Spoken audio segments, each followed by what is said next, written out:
नमस्कार दोस्तों, स्वागत है आपका साइट फॉर वर्ल्ड के ऑफिशियल लर्निंग प्लेटफॉर्म पर, जहां स्टूडेंट्स और जॉब सीकर्स के लिए करियर, टेक्नोलॉजी और प्लेसमेंट से जुड़ी इंडस्ट्री ओरिएंटेड और प्रैक्टिकल नॉलेज दी जाती है। अगर आप अपनी स्किल्स को नेक्स्ट लेवल तक ले जाना चाहते हैं तो आप बिल्कुल सही जगह पर आए हो। चलिए शुरू करते हैं आज का इम्पोर्टेंट सेशन। नमस्ते।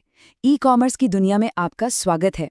आज हम एक ऐसे टॉपिक को डिकोड करेंगे जो ज्यादातर लोग इग्नोर कर देते हैं, लेकिन सक्सेसफुल ब्रांड्स का यही सीक्रेट है। पता है क्या? प्रोडक्ट इन्फॉर्मेशन को मैनेज करना। ये सुनने में बोरिंग लग सकता है, पर ट्रस्ट मी, यही आपके ऑनलाइन बिजनेस की सक्सेस का राज है। तो पिम, डैम और डेटा एनरिचमेंट क्या है? आप रेडी हो? फोकस मोड ऑन है ना? चलिए शुरू करते हैं। चलिए इस कोट से शुरू करते हैं। एक प्रोडक्ट लिस्टिंग में अच्छी क्वालिटी की इमेज ना डालना पैसों में आग लगाने जैसा है। सोचो कितनी पावरफुल लाइन है ये। इसका सीधा सा मतलब है कि अगर आपका प्रोडक्ट ऑनलाइन अच्छा नहीं दिखता तो आप सीधे सीधे अपना पैसा बर्बाद कर रहे हो। समझ आ रहा है? ये बहुत इंपॉर्टेंट पॉइंट है। तो ये है आज का हमारा गेम प्लान। सबसे पहले हम देखेंगे कि खराब डेटा कितना महंगा पड़ सकता है। फिर पिम और डैम को समझेंगे। उसके बाद इन दोनों की सुपर सिनर्जी कैसे काम करती है, मेटा डेटा इसमें क्या मैजिक करता है, और एंड में इन सब का बिजनेस पर रियल इम्पैक्ट क्या होता है। तो चलिए पॉइंट नंबर 1 से स्टार्ट करते हैं। ओके, तो पहला section, the high cost of bad data.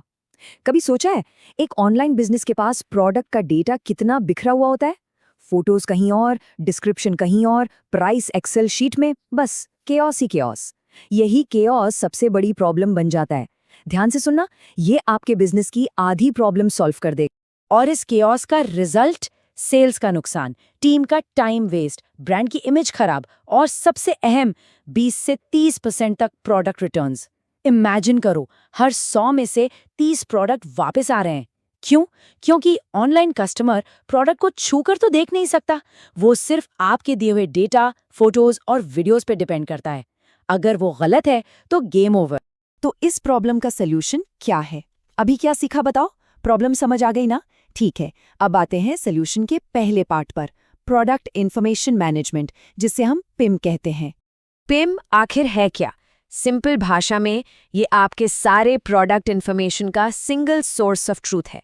मतलब एक सेंट्रल मास्टर फाइल, सारे SKUs, descriptions, technical details, pricing, सब कुछ एक ही जगह पर ऑर्गेनाइज्ड। समझ लो ये आपके सारे टेक्स्ट डेटा का कंट्रोल रूम है। इस स्टेप का पर्पस समझ आया? अच्छा, पिम तो हो गया टेक्स्ट और डेटा के लिए, पर उन फोटोज और वीडियोस का क्या? उसके लिए आता है सॉल्यूशन का दूसरा हीरो, डिजिटल एसेट मैनेजमेंट, यानी डीएएम। अगर पिम टेक्स्ट है तो डैम विजुअल्स का पावर हाउस है।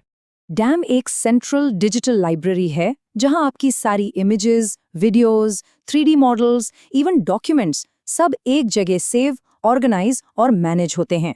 तो अब क्लियर हुआ? पिम है डेटा के लिए, डैम है मीडिया के लिए। कंफ्यूजन तो नहीं है? बताओ अभी क्या सीखा? स्क्रीन पे ध्यान है ना? देखो, ये एक रियल डे एएम सिस्टम का इंटरफेस है। सारे ब्रांड एसेट्स एक जगह, एक विजुअल लाइब्रेरी की तरह। कितना क्लीन और ऑर्गेनाइज लग रहा है ना? इससे चीजों को ढूंढना और यूज करना कितना आसान हो जाता है। चलो अब आते हैं सबसे मजेदार हिस्से पर। अब तक हमने पिम और डैम को अलग अलग समझा, लेकिन असली पावर तब आती है जब ये दोनों मिल जाते हैं। इनकी सिनर्जी ही असली गेम चेंजर है। रेडी हो नेक्स्ट स्टेप के लिए? तो एक क्विक रीकैप। पिम क्या मैनेज करता है? Structured data, SKUs, specs, text. और DAM unstructured media, images, videos. एक डेटा का किंग है, दूसरा विजुअल्स का। दोनों अलग हैं लेकिन एक दूसरे के लिए ही बने हैं। और जब इन दोनों को इंटीग्रेट किया जाता है तो जादू होता है। पिम प्रोडक्ट को कॉन्टेक्स्ट देता है, मतलब उसके बारे में जानकारी, और डैम उसको विजुअल अपील देता है। दोनों मिलकर एक कंप्लीट प्रोडक्ट एक्सपीरियंस बनाते हैं। बेसिकली पिम डैम से सारे मीडिया के लिंक्स ले लेता है और एक जगह पर एक मास्टर प्रोडक्ट रिकॉर्ड बना देता है। फोकस बना हुआ है ना? लेकिन एक सवाल, इन दोनों को आपस में जोड़ता कौन है? इस पार्टनरशिप को चलाने वाला इंजन क्या है? वो है मेटा डेटा। यही वो इनविजिबल हीरो है जो इस पूरे सिस्टम को आपस में जोड़ता है और इसे पावरफुल बनाता है। सो मेटाडेटा क्या होता है? ये है डेटा के बारे में डेटा। सिंपल है ना?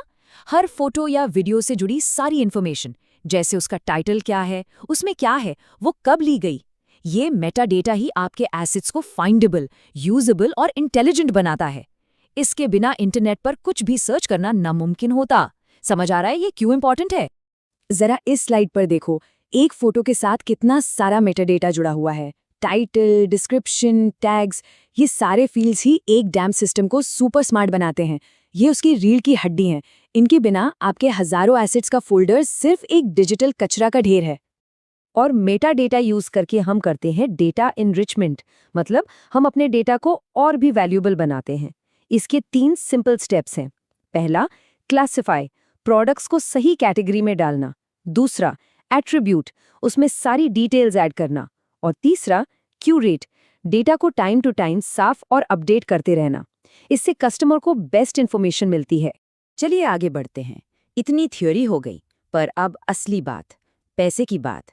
इन सब चीज़ों का बिजनेस पर क्या असर पड़ता है? ये PIM, DAM, मेटाडेटा, क्या ये सच में पैसा कमा के देते हैं? चलो देखते हैं। सिर्फ देख रहे हो या समझ भी रहे हो? पहला नंबर देखो ध्यान से। नल सर्च रिजल्ट्स में 93% की कमी। इसका मतलब क्या है? जब कस्टमर आपकी साइट पर कुछ सर्च करता है तो उसे रिजल्ट मिलता है, वो खाली हाथ नहीं लौटता। और जब उसे वो मिलता है जो वो ढूंढ रहा है तो वो खरीदता है। और ये रहा अगला नंबर, कन्वर्जन रेट में 46% का इजाफा। ये कोई छोटा मोटा नंबर नहीं है। इसका सीधा मतलब है कि 100 में से ज़्यादा लोग अब प्रोडक्ट खरीद रहे हैं। क्यों? क्योंकि उन्हें सही जानकारी और अच्छे विजुअल से आसानी से डिसीजन लेने में मदद मिली। और आखिर में रेवेन्यू पर विजिट में 28% की बढ़ोतरी, मतलब हर कस्टमर अब एवरेज में ज्यादा खर्च कर रहा है। ये नंबर्स चीख चीख कर बता रहे हैं कि अच्छा डेटा मैनेजमेंट डायरेक्टली आपके बैंक अकाउंट में पैसा डालता है। रिजल्ट चाहिए या टाइम पास? तो आज हमने PIM, DAM और मेटाडेटा की पावर को समझा। अब आखिरी सवाल जो आपको खुद से पूछना है, क्या आपका प्रोडक्ट डेटा आपकी ग्रोथ को आगे बढ़ा रहा है या आपके पैसों में आग लगा रहा है? इस सवाल का जवाब ही आपके ऑनलाइन बिजनेस का फ्यूचर डिसाइड करेगा। इस पर सोचना जरूर। तो हमारे चैनल को सब्सक्राइब कीजिए और वीडियो को अपने दोस्तों के साथ शेयर जरूर कीजिए। कमेंट सेक्शन में अपना डाउट या नेक्स्ट टॉपिक लिखना मत भूलिएगा।